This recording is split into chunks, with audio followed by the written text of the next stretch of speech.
Hi everyone, uh, happy day, happy new week, and welcome to this guided meditation with me, Espen Haugen. Today I'm going to reading from the Law of Attraction by Esther and Hicks and continue flows with that energy. So it's really good. So if you're home and you have a chance to sit comfortable in the place, you can do so and start with just focusing on your breathing. And as I'm reading, you're just listening to the sound, but breathe as well. That's just in and out in a way that feels best to you, so you can quiet your mind and listen from your alignment. Because every time when we quiet your mind and paying attention to something, when we're feeling the energy vibrating from within, vibrates more from within, and the mind quieting, then there's less to resistance to what is, to whatever what you hear, to whatever what you see, to whatever what you feel, to whatever what you taste, smell, whatever thoughts coming. There is no less resistance then. And then there is more allowing for you to hear what you hear and to feel the energy behind those words that you hear as well. And from Esther and from Abraham, it's always good energy behind the words.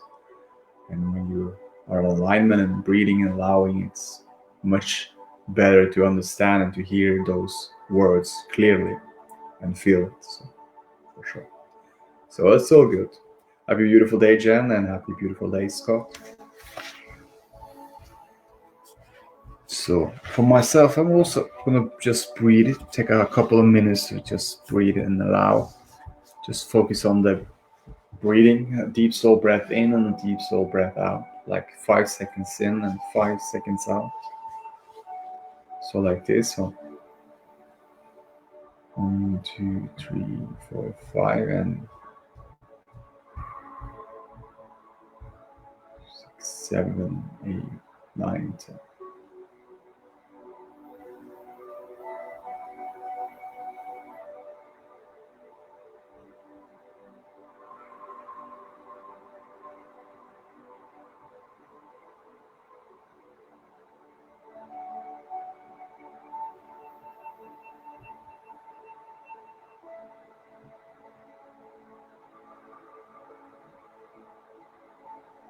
If you want, you can close your eyes as you do this, practicing this breathing and allowing just a deep slow breath in and a deep slow breath out.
Just continuously breathe and focus on the breathing.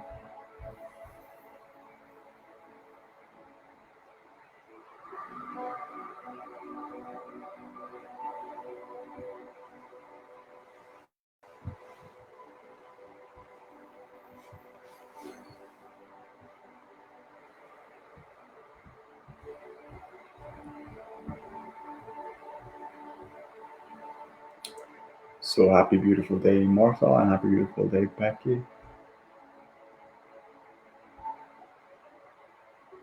So let's read. So this is from page 54, so continuously from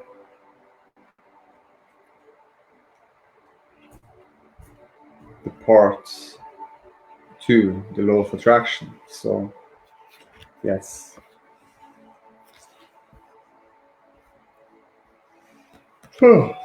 So should I resist? Should I resist not evil? Jerry asking Abraham.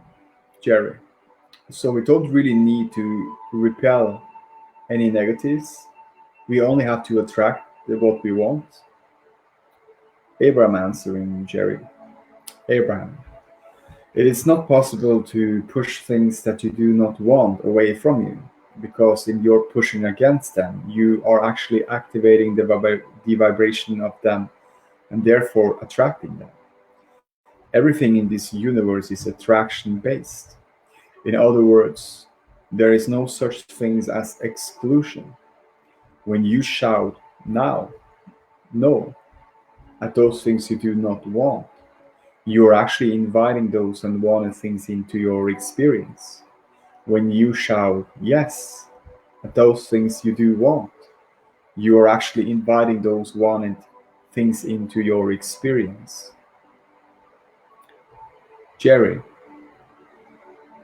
asking then Abraham question. That's where that saying, resist, you're not evil, probably came from.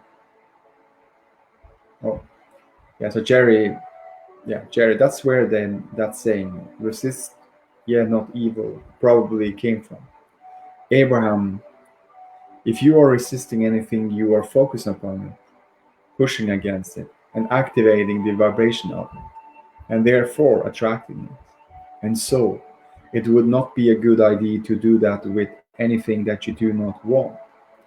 Resist, not evil, would also be spoken by someone wise enough to understand that what humans call evil does not exist. Jerry asking Abraham question. Jerry, Abraham, what would be your definition of the word evil? Abraham answering Jerry. Abraham, there would be no reasons for the word evil to be in our vocabulary, because there is nothing that we are aware of that we would label with the word. When humans use the word, they usually mean that which opposes good. We have noticed that when humans use the word evil, they mean something that opposes their idea of what is good or what is God. Evil is that which one believes is not in harmony with what they want. Jerry, and good? Abraham answering, good is that which one believes they do want.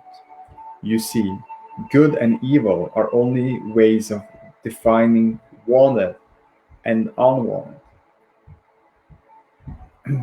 And wanted and unwanted only apply to the individual doing the wanting.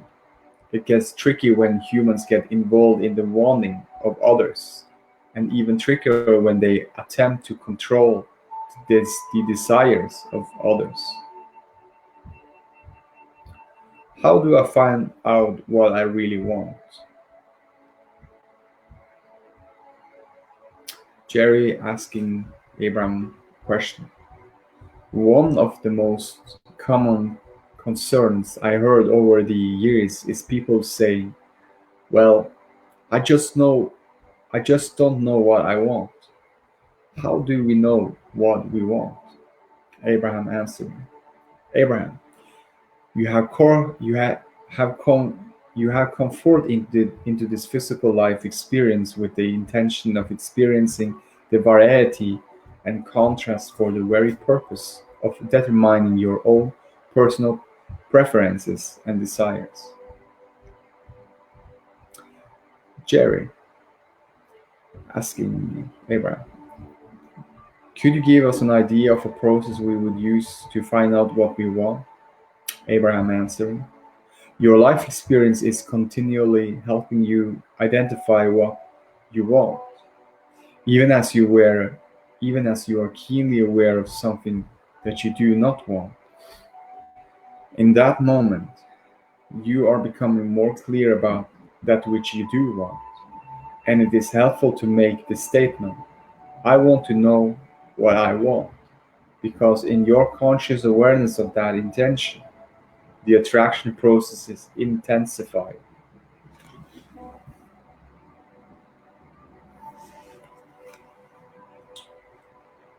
Jerry asking, so the person who's telling me I want to know what I want is at that moment beginning to find out what they want.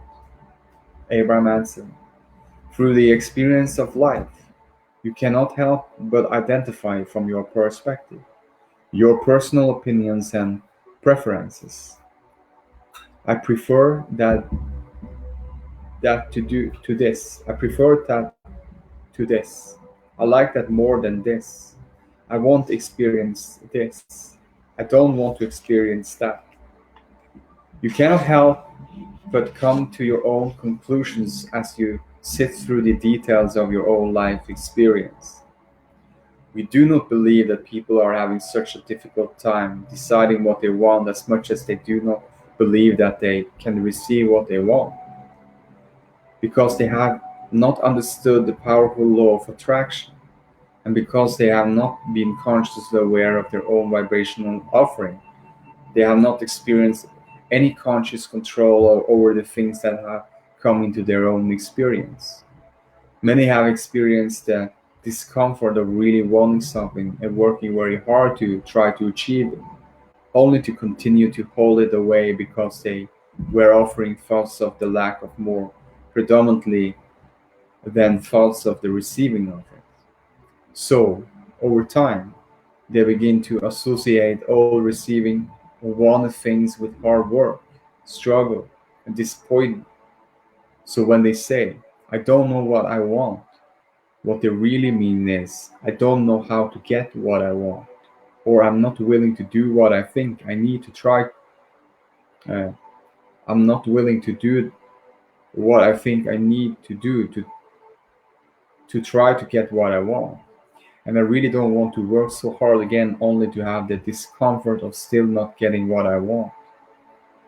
To make the statement, I want to know what I want, is a fine is a first and powerful step in deliberate creation. But then, a deliberate directing of your attention to the things you want to attract into your experience must come next. Most people have not been deliberately directing their thoughts toward the things that they really want, but instead are simply observing whatever is going on around them. So when they see something that pleases them, they feel positive emotion. When they see something that displeases them, they feel negative emotion. Few realize that they can control the way they feel and positively affect the things that come into their life experience by deliberately directing their thoughts. But because they are not accustomed to doing that, it takes practice. That is the reason why we encourage the creative workshop process by deliberately directing your thoughts and by creating pleasing mental scenarios in your own mind that induce good feeling emotion within you. You begin to change your own point of attraction.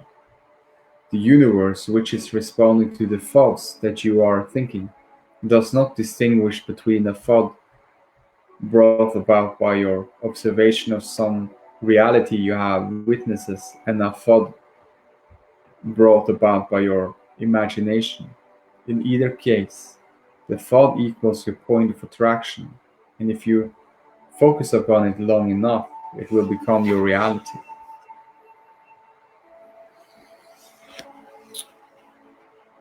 I wanted blue and yellow but got green.